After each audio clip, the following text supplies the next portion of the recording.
Hey guys and gals, it's Brad from B&T Catfishing. Listen, the holiday season is approaching quickly, and I know several of you will be out wanting to buy gifts for your loved ones.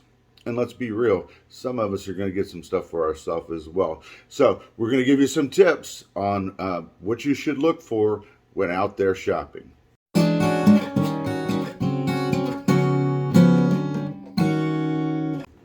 Okay, folks, so let's get into it. Let's say you are looking either for yourself or your loved one, and I know a lot of you know what I'm already talking about, but some of you may not, especially if you're new to the sport of fishing.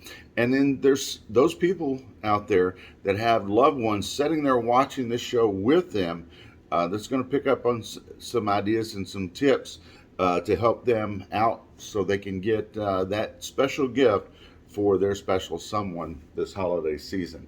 Now, before we go out and look for a particular reel, we need to know what kind of rod we're putting this on. If you've already got a rod setting at home and you're going to try and buy a reel for someone, you need to know what that goes on and what kind of reel or reel is going to go on that rod. Now, this particular rod right here is a bait casting rod, okay? And if you look at it, you see it's kind of got this trigger thing down here, and that's usually a good indication that that's what that rod is for a bait caster.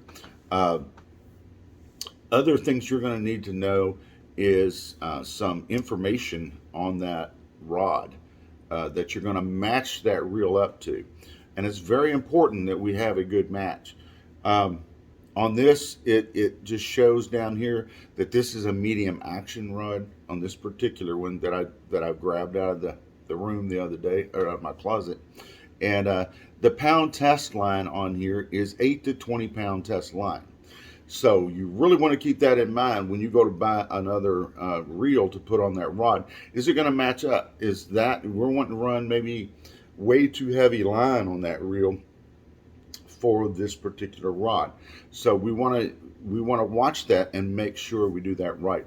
Another thing that helps you, other than the trigger, to determine if this is a bait casting rod, is the eyelets on here are generally fairly small in comparison to a spinning reel.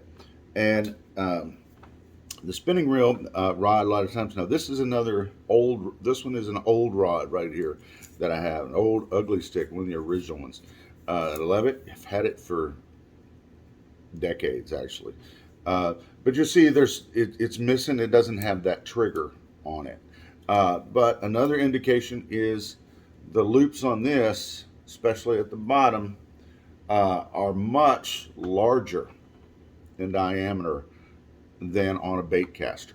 Okay, so once we've determined what type of rod we have, now we can start thinking about purchasing that reel. When walking into your local bait shop or box store to find a reel, it can be kind of confusing with all the different reels on the market today. So continue watching this video and we're going to give you some helpful tips to find the right one for you. So whether you're buying a spinning reel, bait caster reel, or whatever, it doesn't matter.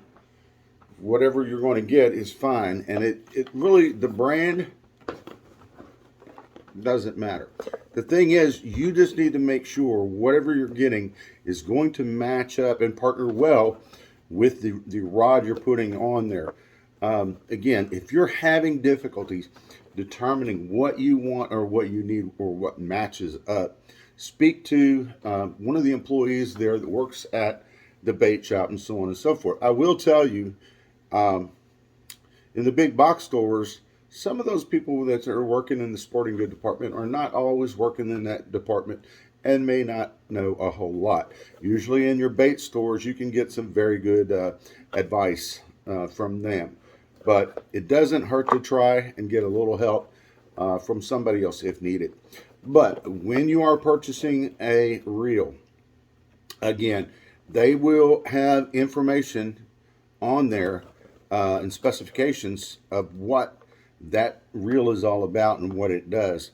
It will. Some of them will tell you how many ounces of weight it can cast, the line capacity, what your drag break pound per test is, and things of that nature will be on there. So it's very important that when purchasing a reel, you're going to need to make sure it matches the rod that you're going to companion it with, right?